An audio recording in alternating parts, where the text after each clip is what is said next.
And one of the biggest problems when I was there was the challenge of changing the culture from let's make sure nothing goes wrong to one of we need to produce nuclear weapons yesterday because Russia and China are churning these things out like sausages.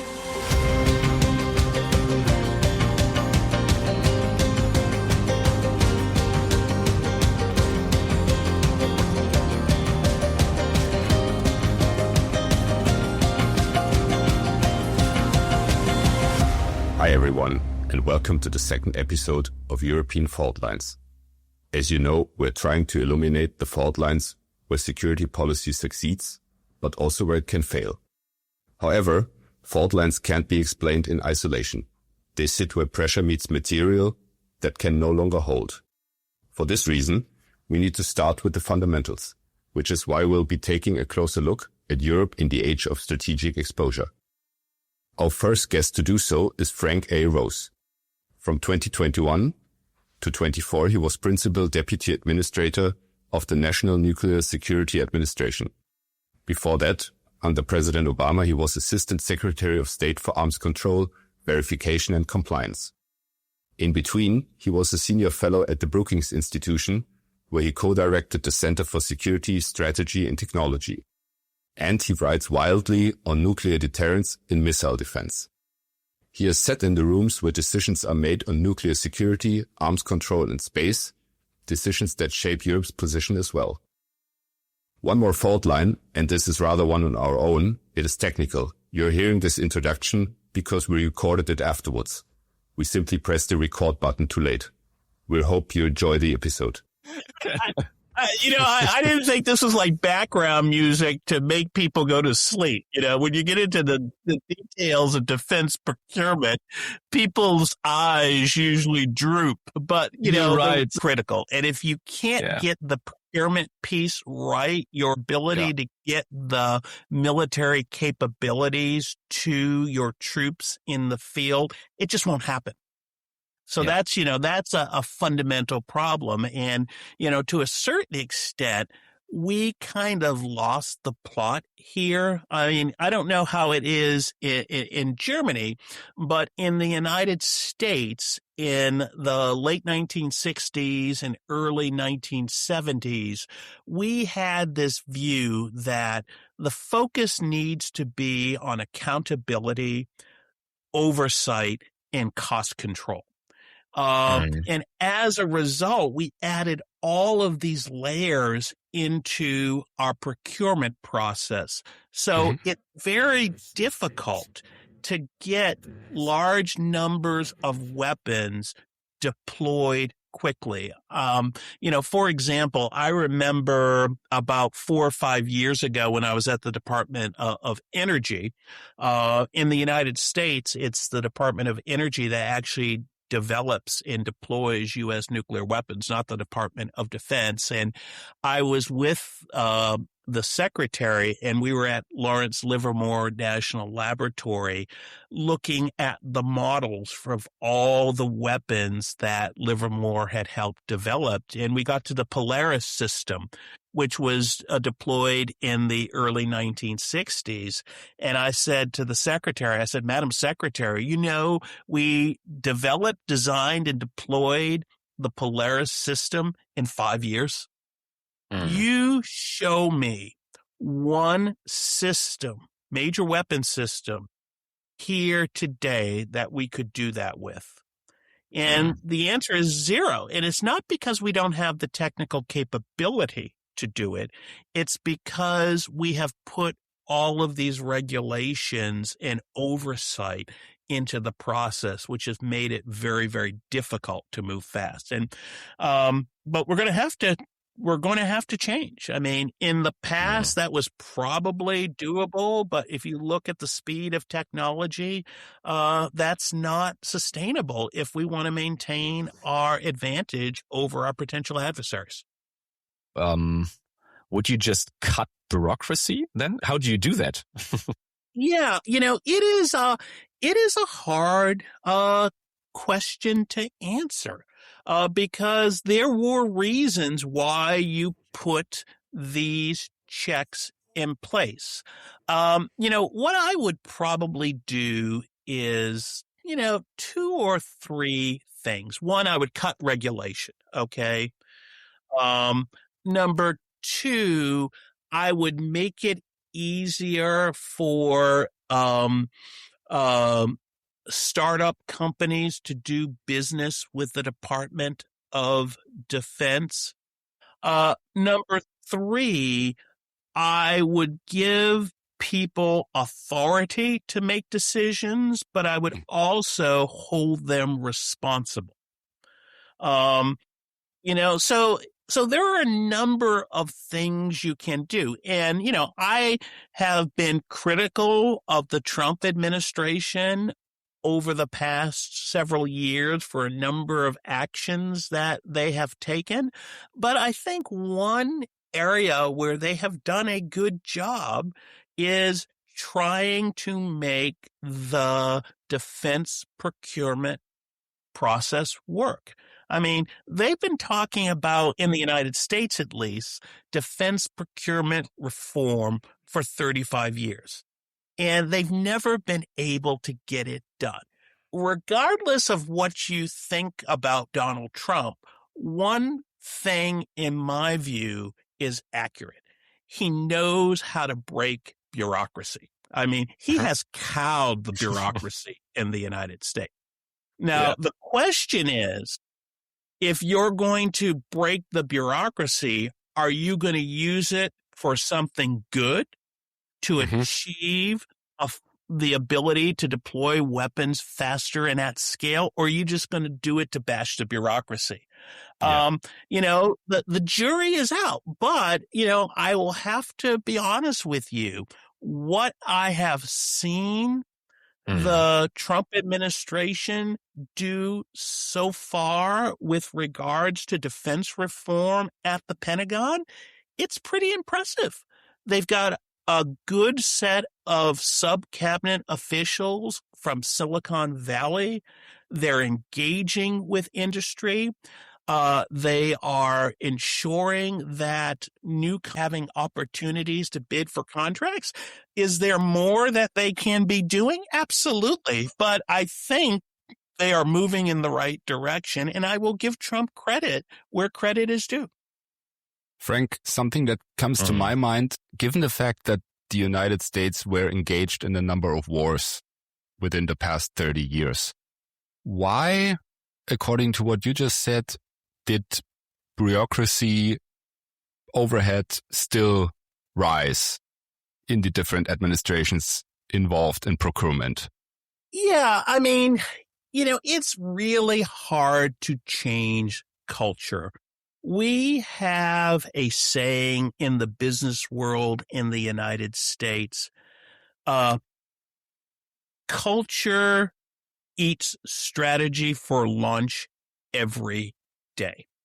Now, the president may, at the senior level, be able to set the strategic vision, but unless you can get in there and actually change the culture of the people who do the work on a day-to-day basis, it is really hard to make fundamental changes. Let me give you an example.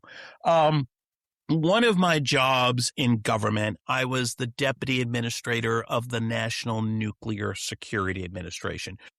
We developed, designed, and deployed the U.S. nuclear arsenal, specifically the warheads. During the Cold War, our job was to produce lots of nuclear warheads. And we did that. We deployed something like over 70,000 nuclear warheads. Well, when the Cold War ended, we moved away from that paradigm, and the organization's culture moved from one of a culture focused on production to making sure what we had didn't go bad because we weren't likely going to produce lots of new nuclear weapons. So when you are trying to produce a weapon versus when you're trying to primarily sustain a weapon, it's a very different cultural mindset. So the world has changed since the National Nuclear Security Administration was established by the U.S. Congress in 2000. And we are now in a place where we got to produce nuclear weapons at scale again. However, we're running into a lot of problems. And one of the biggest problems when I was there was the challenge of changing the culture from let's make sure nothing goes wrong to one of we need to produce nuclear weapons yesterday, because Russia and China are churning these things out like sausages. And so I think that's really the challenge. It's not that these people are evil or unpatriotic. It's just big organizations have a certain culture, and it takes strong leadership and implementation to change that culture. And, we're struggling with it. Yeah, and it's also so difficult, like give people more authority and then hold them accountable for decisions. Even making that work it's a real challenge for big organizations. Yeah, you guys both spent, like myself, a lot of time in governmental institutions. And I think we would both agree that most managers in the government are risk averse. Okay. They're afraid at getting yelled at by the Congress or the Parliament, which totally shocks me because it's so difficult to fire people in the government. The key question would be, can you just externalize some of these governmental function to business, right? That also doesn't work because of at the end of the day, it's like a core governmental function, right? Yeah, defense procurement. Ingmar, we basically tried that in the United States in the 1990s, okay? And it was a disaster.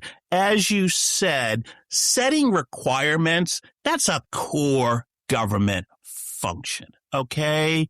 And, we had things so screwed up in the 1990s and the early 2000s. We had the contractors setting requirements in some situations. I mean, fundamentally, and again, I keep on coming back to this point, the government was able to deliver before. I agree that change always has to be started, especially from the top. And as you were elaborating, that it was in the past, as you say, also an absence of presidential leadership. That's at least how I understood you. But wouldn't you also agree to say that it was also due to the absence of a strategic rival? Absolutely. I mean, I think that is, Max, a really important point. When you don't think you have a strategic adversary, you get intellectually lazy. Your focus on delivering capabilities is not what it is when you have a rival out there deploying capabilities. And if you are not at the top of your game, your rival is going to outproduce you, outthink you. So I think that has a lot to do with it. We got intellectually lazy too. During the Cold War, the German army was probably one of the best and most modern armies in the world. Indeed, the American historian John Lewis Gaddis described the Bundeswehr as the finest Cold War army in Europe. And you had some real strategic thinkers in Germany. And the person who comes to mind is Helmut Schmidt. Helmut Schmidt, who was defense minister under Willy Brandt in the early 1970s, and then he succeeded Brandt as chancellor, I think in 73, 74. I mean, he was a real strategic thinker. A lot of the writings he did in the 1950s and 60s. And then I think he was probably one of the best defense ministers that the Federal Republic had. I mean, he fully modernized the Bundeswehr.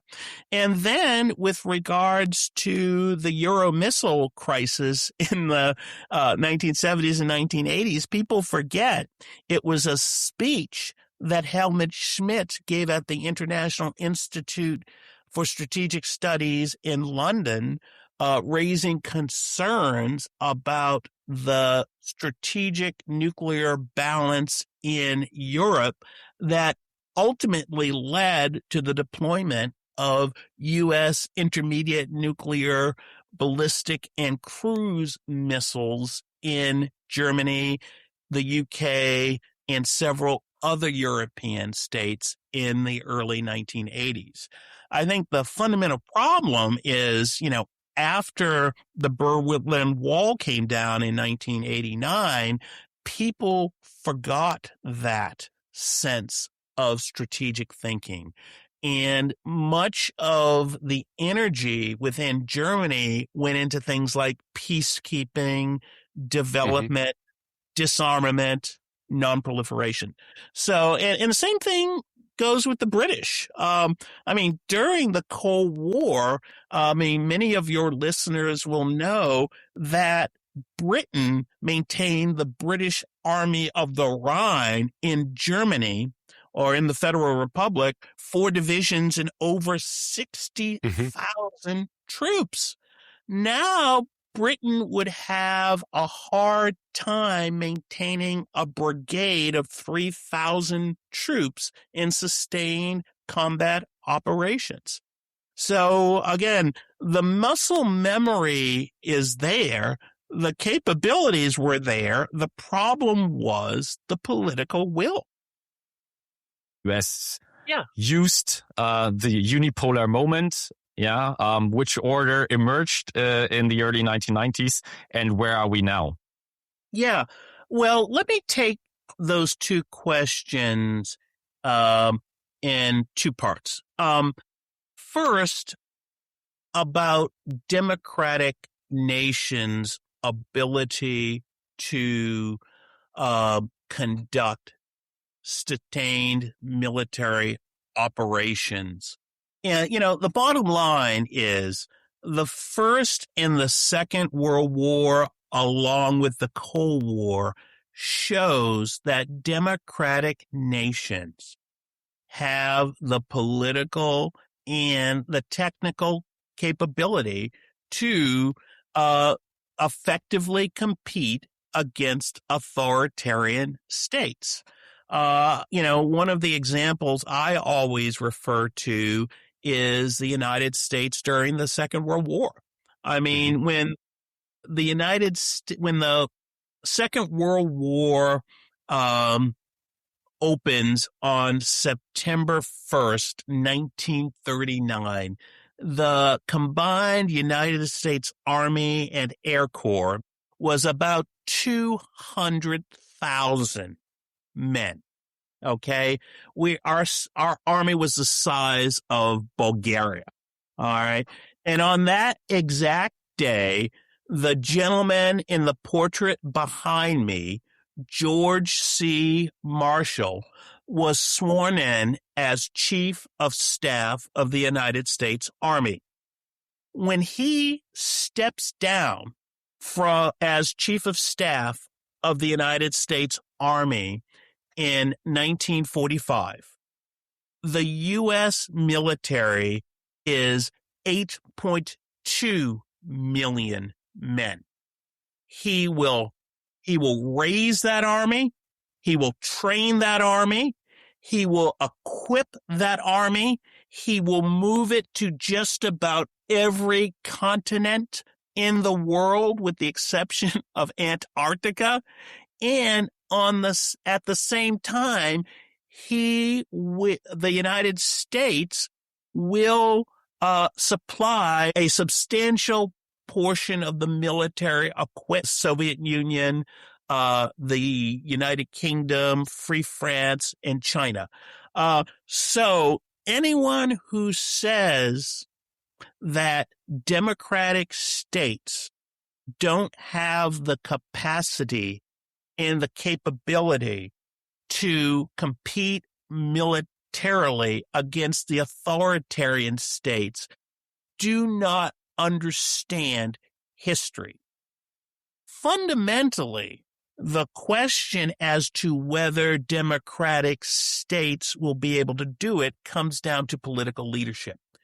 And the question of, do they have the leadership to guide the publics to the right answer? Frank, what's your take on the order that emerged, but maybe also the order that's now emerging? Yeah. I mean, speaking of Brzezinski, for instance, in some of his books, warning of an axis of Iran, Russia, and China allying against the United States of America. What's your take on that? Where are we now? Yeah. Well, let's go back to 1989. I mean, I was in college when the Berlin Wall came down, and I remember and understand the euphoria. It really felt like a hinge moment in history, and in many ways it was. But I think the West drew the wrong conclusions from it. The prevailing assumption was that the collapse of communism meant something permanent and universal, the triumph of democracy, the consolidation of liberal capitalism, and the effective end of war as a tool of statecraft among great powers. My personal opinion is that when historians will look back at those 2 decades after the end of the Cold War, I think they will describe it not as a new world order, but as a deviation from the mean, a holiday from history, as some say. The structural forces that drive great power competition, territorial ambition, and ideological rivalry did not dissolve. They were temporarily obscured. With Russia's weakness after the Cold War and the fact that China was slowly on its march upwards. In 1989, China was still a poor and developing country. I don't know if either of you read the Financial Times, but back in 2019, when I was living in Germany, in Berlin at the time, I came across a piece Gideon Rachman wrote. It's called Beijing, Berlin, and the Two 1989s. And basically what he says in this article is that watching the Berlin Wall come down and the decision by the Communist Party to attack the protesters in Tiananmen Square, it looked as if the more important of those events was the end of the Berlin Wall. However, looking back, what we may come to believe is that the Chinese Communist Party's decision to crack down on the demonstrators and maintain the role of the Communist Party, which led to the rise of this authoritarian China that we are dealing with was the more significant event. I think there's a real strong argument for that thesis. You'd asked Ingmar about kind of what Brzezinski had talked about in several of his books with regards to kind of this access of the aggrieved, China, Russia, Iran, North Korea. Here's what I would say. I mean, at its core, the Russian-Chinese access is a marriage of convenience with two fundamental objectives. One, frustrating and ultimately overturning the U.S.-led international order. And secondly, and I would argue more importantly, maintaining the regimes. After the wall came down in the West, and this was really believed, I think, in the United States and in Germany, especially with regards to Russia. And this view was that through trade and people-to-people contacts, we would bring Russia and China into this liberal international order. It was a very long-standing liberal idea. How could they not what we have built? Probably the best articulation that I have heard has been written by my former colleague at the Brookings Institution, Tom Wright. And Tom basically says in a book called All Measures Short of War, which he wrote, I think, in 2018, he says the Russians and the Chinese eventually saw the liberal international order, especially the focus on democracy promotion, as an existential threat to their regimes. And then they began to push back around 2007, 2008, and push back hard. I think he's right.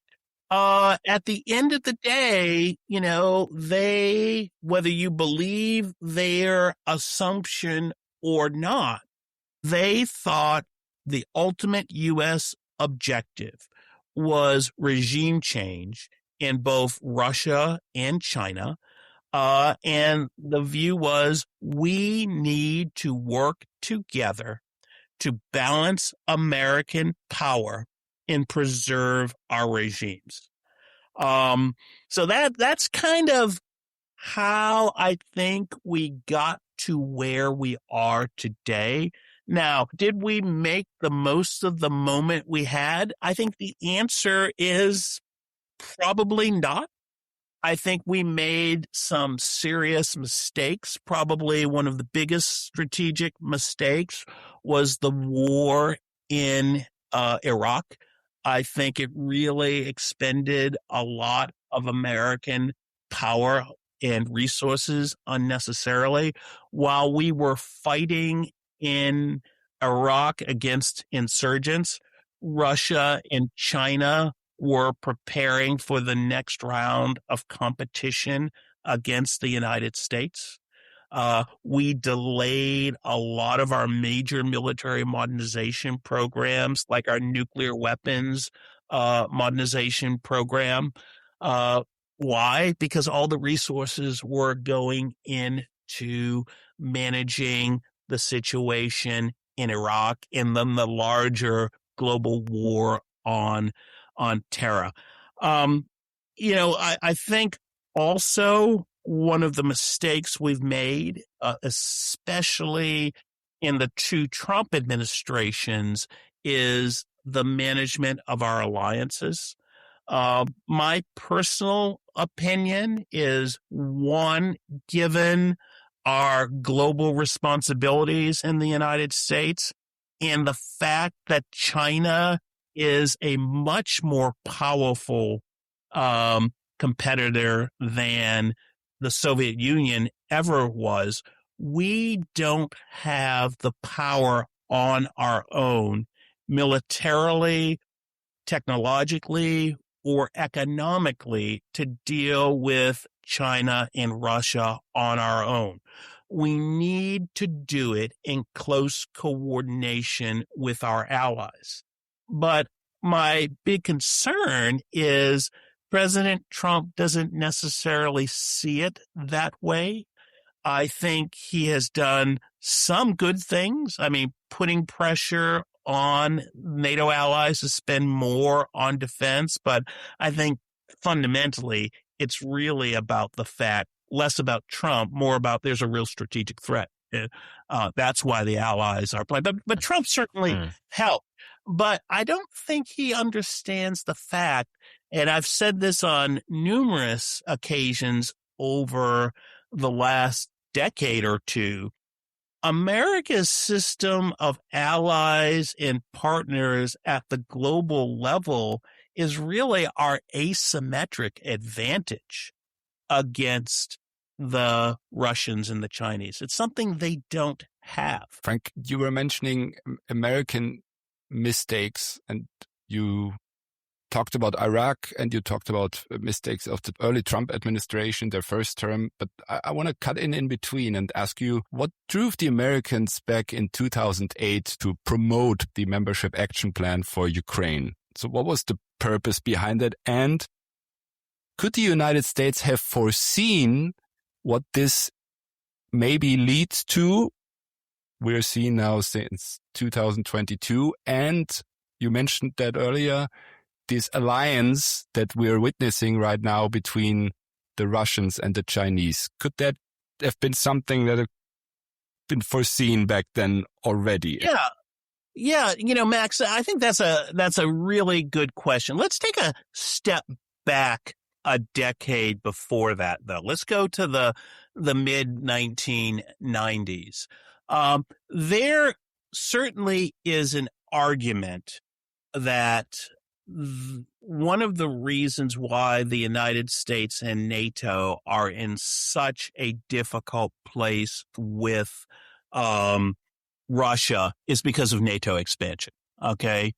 And, you know, I'm not one of those people who actually believe that. I mean, honestly, I would say that in the 1990s, and this is certainly the case for the United States, and it's even more the case for Germany, is that the West extended a hand to Russia in the 1990s in an attempt to better integrate them into global institutions. Was it perfect?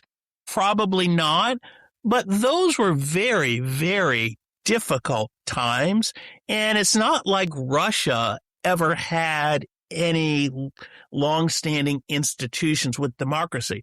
But what I would argue is it wasn't a hostile posture towards Russia, but fundamentally, I don't think there was a lost chance.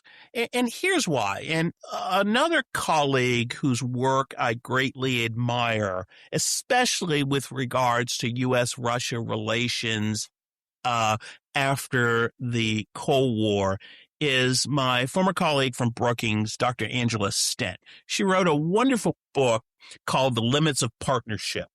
And, you know, at the end of the day, her argument is that fundamentally the post-Cold War dispute was never really about NATO expansion. It was about who had the right to govern the former Soviet states and its satellites. The American view was fairly straightforward. These nations have the right to elect their own governments and associate with whomever they choose, the EU, NATO, or neither. Moscow's view was equally straightforward. Russia had a special sphere of influence in this space, and governments on its periphery must be friendly to the Kremlin. That is the core of the conflict. And one more point worth making. It was not Washington that drove NATO expansion in the 1990s. It was the newly independent states in Central and Eastern Europe that sought membership urgently and deliberately based on their own historical memory of Russian behavior. They were not recruited. It's not like we were saying, come on down. No, there were concerns. And consider this counterfactual. Had we not expanded NATO, we might be fighting in Poland or Romania today instead of Ukraine or potentially Germany. So that's my view. Now, the issue of Ukrainian membership, I was never at the time a big proponent of Ukrainian membership in NATO. And if I recall correctly, at the Bucharest summit in 2008, most European allies were not big fans of it. And Bush and his team pushed it hard. And what we ended up with is a compromise in which we left out an olive branch to the Ukrainians, which we would never fulfill, and at the same time pissed off the Russians. Okay. So it was the worst of both worlds. I think the premise we assumed, and the same thing can be said of the Baltics, we assumed that we were always going to be dealing with a relatively benign Russia, okay? And we didn't think through how we would actually have to defend these countries like the Baltics if Russia turned aggressive. So bottom line, it was a hard call. But it goes back to that fundamental issue that I identified. And that is, who should govern the former Soviet space?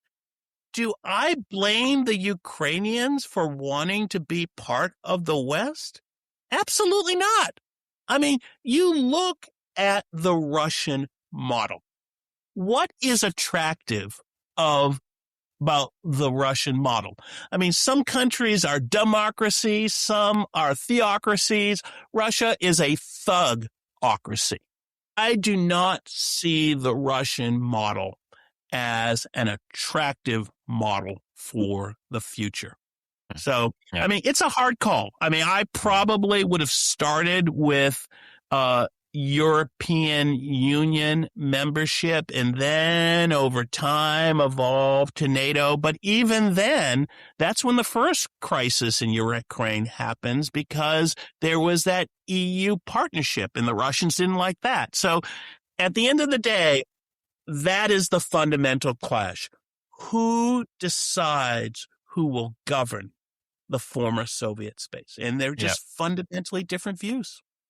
But then maybe fast forward on the role of the United States, because I understand the articles that you've published, and you mentioned China and Russia being in the other camp now. Are you a proponent of basically taking them on both, whatever that means? Right. B, you've very much made the point that whenever the United States has withdrawn from the European theater, disaster happened, right? And you basically make the argument that's still a realistic perspective of the United States fast forward into the future on basically being the caretaker of Europe, and whether you think it's realistic from your own viewpoint to still play this kind of dominant role in the European theater, which then, of course, also has implications for European autonomy, however defined. Yeah, Ingmar, I think it is a very, very important question. I mean, what I would say is I still believe strongly in, one, the transatlantic alliance, and secondly, the fact that I believe the United States has a fundamental strategic interest in maintaining security in Eurasia and preventing an authoritarian power from imposing its will on Eurasia. We've seen that happen twice during the 20th century. In the First World War, we didn't want to get pulled in, but we were eventually pulled in because the European democracies did not have the power themselves to deal with the authoritarian challenge, okay? And instead of maintaining that balance after the First World War, we withdrew, which we ended up in a similar situation where the democracies did not have the power to balance the authoritarian powers on their own. But at the end of the Second World War, we learned that lesson and we maintained a presence that remains to this day. Now, where I would make some fundamental adjustments is in the following areas. Number one, I think European allies need to dramatically improve their conventional military capabilities. And I think most European governments would agree. Secondly, I also believe they need to be putting money into enabling capabilities, strategic lift, space-based ISR. While on the other hand, nuclear umbrella, I don't think anybody wants a nuclear Germany. One of the reasons we have the non-proliferation treaty and the U.S. and the a couple of international legal clauses in the way there. Yeah. Well, yeah. I mean, one of the things that I would say the activist community doesn't understand is that one of the fundamental reasons why the United States and the Soviet Union were able to agree on the NPT is because the Soviets wanted to prevent a German nuclear bomb. Okay, That was their strategic rationale. And another thing, and my colleague Susan Cook has written a wonderful article about the history of extended deterrence and the non-proliferation treaty, is the NATO allies only agreed to sign on to the NPT with very clear assurances from the United States that we would maintain our extended deterrent in Europe. So, I mean, it's a lot more complicated than people say today. So bottom line is I still think it is critical that the United States maintain a credible military presence in Eurasia. But I think it's critical that our allies make investments in their conventional capabilities, not just in Europe, but in Asia as well. And I think if you can do that effective rebalancing of responsibilities, the United States can likely maintain that domestic political consensus to keep stability. Because, if we lose stability in Eurasia, boy, we will regret it. I would like to change again back to what we have dealt with earlier, the procurement topic. How do you see the involvement of private corporations in the wider military equipment scene? Just to name a few of them, Google, Amazon, Palantir, Anthropic, OpenAI, all these AI providers. How do you see the dependencies on those while aiming for a better equipment in the near and midterm future? Well, let me start with answering that question specifically, and then let me give you a little bit more on what I think the United States needs to do and what I think Europe needs to do in this area. Now, regarding kind of the private companies, I think fundamentally we need to be encouraging more competition in the defense space. One of the biggest problems is we don't have enough competition. And it kind of comes back to the point that we talked earlier. When you don't have real competition, you get lazy, okay?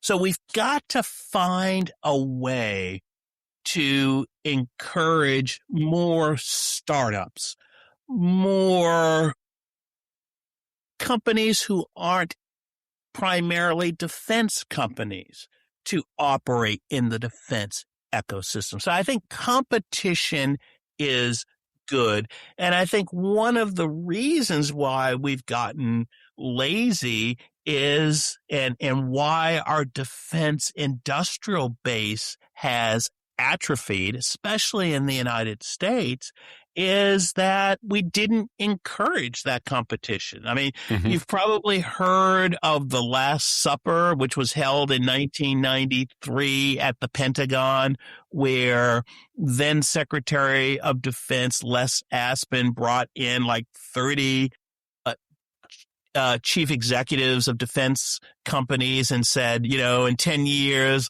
80% of you will be gone. That was not a smart decision. I mean, I understand the budgetary pressures at the time, but one of the things I've learned from leading an organization that has to produce stuff is you don't want to lose your technical ability to produce defense items. Because once you lose that capability and the tooling and the machinery and the people, you can't restart that overnight. It takes time. I remember, for example, when I was the deputy at the National Nuclear Security Administration, we had the commander of Strategic Command who kept on saying, well, we'll give you more money to on the nuclear infrastructure. And the response back was, more money and resources is nice, but we just can't snap our fingers and recreate the infrastructure that we allowed to decay.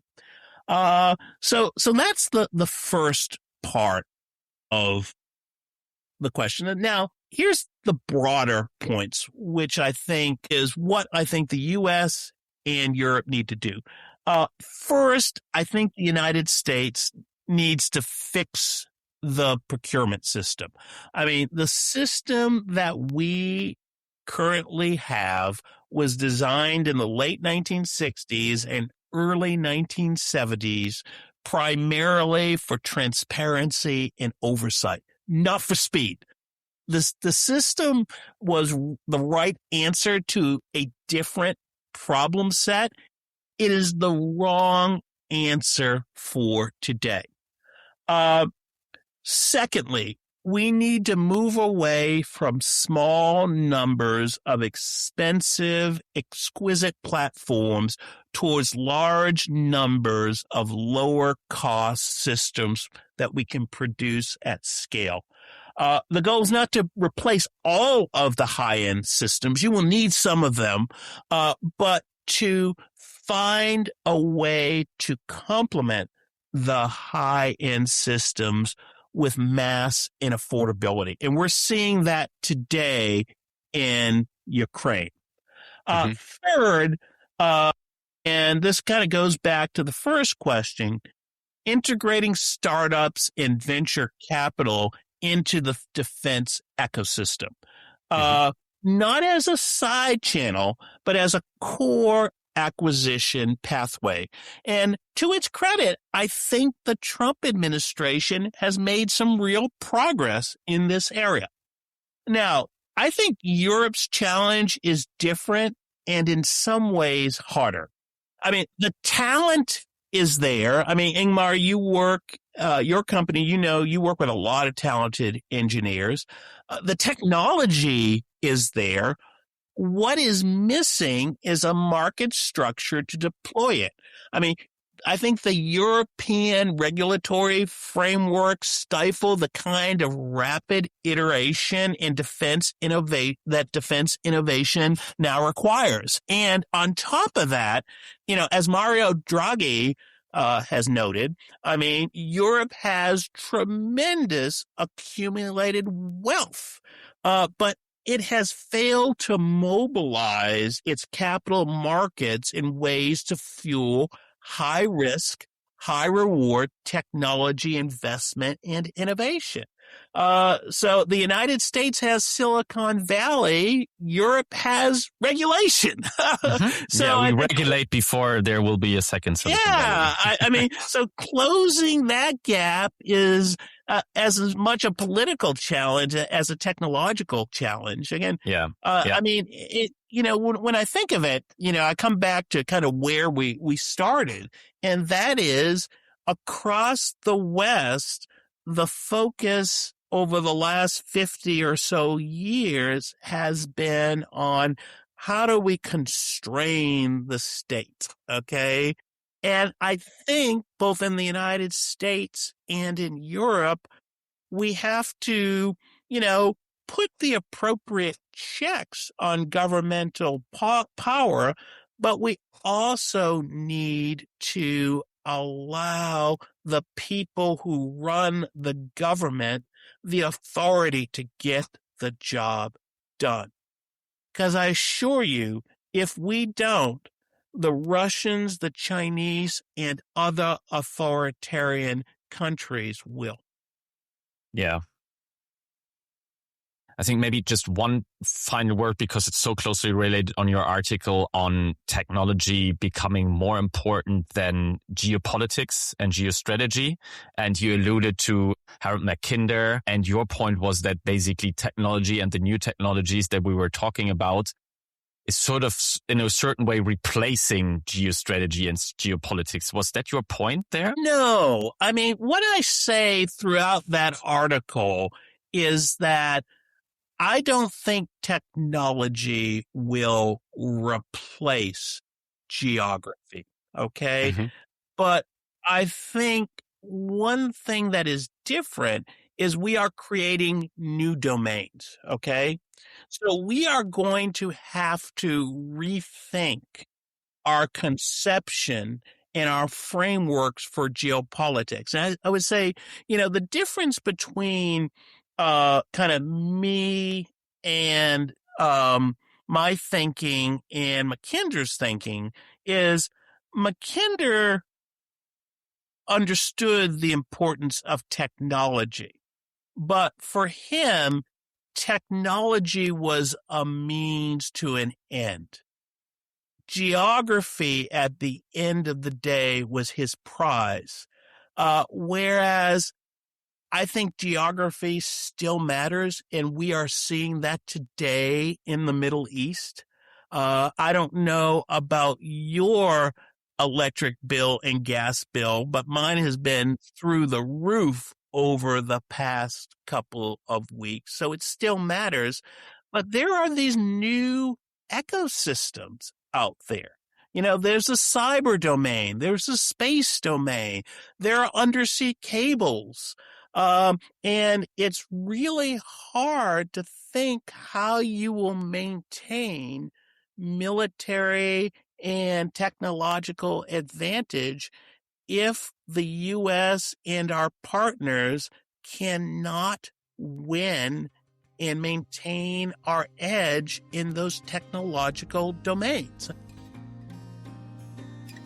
I think we had a really interesting conversation. We started from the boring side of defense procurement, the world and global order, ended somewhere with NATO, and then all full circle back to technologies. Thank you very much, Frank. It was an absolute pleasure to have you. It was a pleasure, Ingmar and Max. Always great to connect with a fellow King's College War Studies alumni. Absolutely, Frank. Thank you. Thank you so much for your outstanding contributions, Frank. Great. It was my pleasure. Thanks so much. I hope you have me on again in the future.